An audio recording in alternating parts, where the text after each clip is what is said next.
नीला बा सूट नीला बाली बा नीला कलर उठलाली बा ई तो बोतले बा।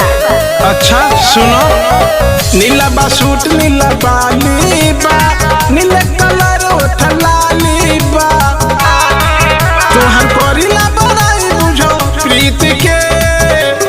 सुनो तू ना बुझबे बबुआ हमरा रीत के हम हई दीवानी बौद्ध धर्म जय भीम के हो। तू ना बुझबे बबुआ हमरा रीत के हम हई दीवानी बौद्ध धर्म जय भीम के। ना बुझलो ये बाबू।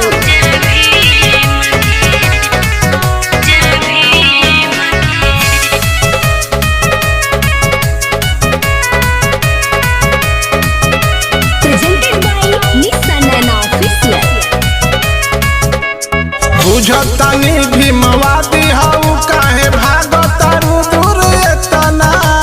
तोहरा जैसन लोफर घुमेले आगे पीछे केतना।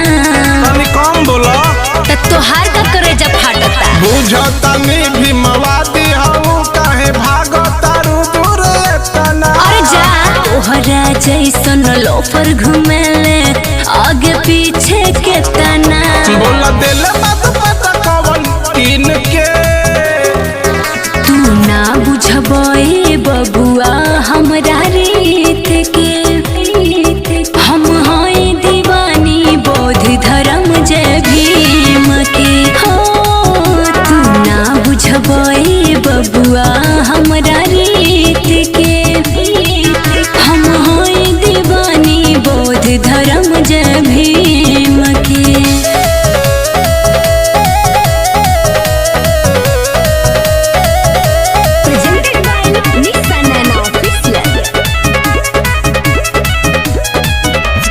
गाजीपुर देवरिया अउरी घूमे करहिया जानू।